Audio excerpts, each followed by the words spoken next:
first, I would like to take this opportunity to say thank you. Thank you to a number of people. To those who have all been a part of making me who I am. To those of you out there and in Minnesota and Illinois who have been a part of my success, I say thank you. To my teammates at Central Catholic High School, the University of Notre Dame, the Minnesota Vikings, the Chicago Bears, I say thank you. To the people of Canton, to the people around this country who have supported me over the years, I say thank you. But I would like to say a special thank you to my father, Howard, to my sister, Marvel, and my sister, Twyla, my wife, Diane, my daughters, Nina, Georgiana, Campson, my son, Justin,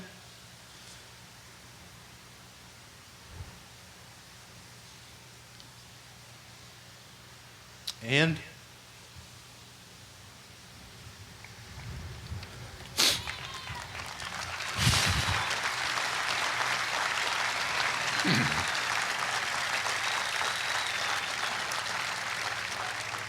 to my mother, who never had a chance to see me play, and to all my other fans and friends and family who are here. On this occasion, I ask myself, what contribution can I still make that would truly be worthy of the outpouring of warmth and good feelings as I have received here today?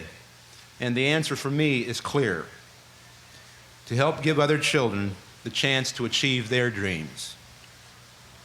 I don't know when children stop dreaming, but I do know when hope starts leaking away, because I've seen it happen. Over the past 10 years, I spent a lot of time speaking with school kids of all ages.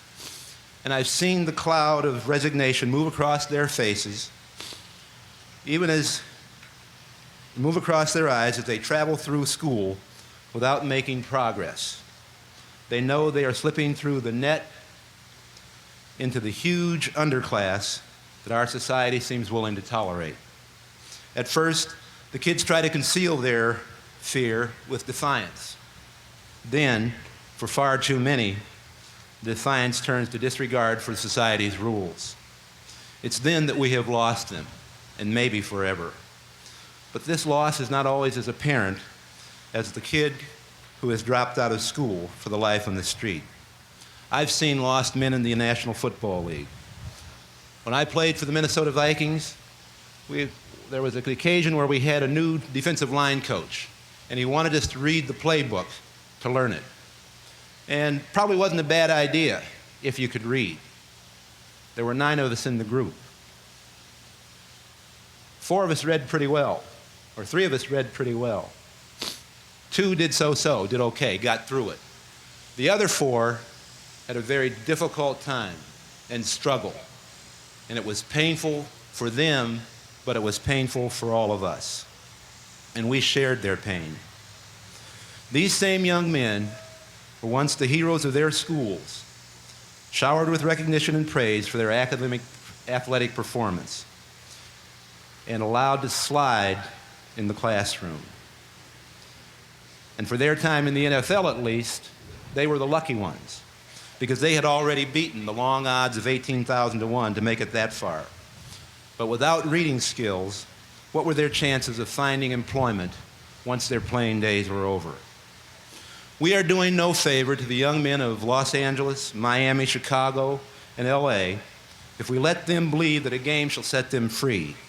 At the very best, athletic achievement might open a door that discrimination once held shut. But the door slammed quickly on the unprepared and the undereducated. We are at a point in our history where black teenagers constitute the most unemployed and undervalued people in our society. And instead of making a real investment in education that could pay itself back many times, our society has chosen to pay the price 3 times. Once, when we let the kids through the educational system. Twice, when they drop out to a street life of poverty dependence, and maybe even crime. And a third time, when we warehouse those who have crossed over the line and gotten caught. The cost of this neglect is immense, in dollars and in abuse of the human spirit. We must educate our children. We don't have a choice. Now, these words may seem simple to the people on the front lines who have seen too many of the lost and too few of the victorious. The jobless single mother who may have too little hope for herself to share some with her children. To the kids surrounded by drugs and violence in acres of rotting city. A job in a law firm may seem more unrealistic than being here on the steps of the Hall of Fame as I am today. And so we who have been insulated by our successes from a loss of hope, must not turn our backs on these children. We must not concede their lives to the forces that have worn down so many children. As I said before, we must educate our children. Yes, the things I am suggesting are simple, but I've learned from school, from football, and from the law that even the biggest, scariest problems can be broken down to their fundamentals. And if all of us cannot be superstars, we can remember to repeat the simple fundamentals of taking responsibility for ourselves and for the children of this country. We must educate our children, and if we do, I believe that will be enough. Thank you.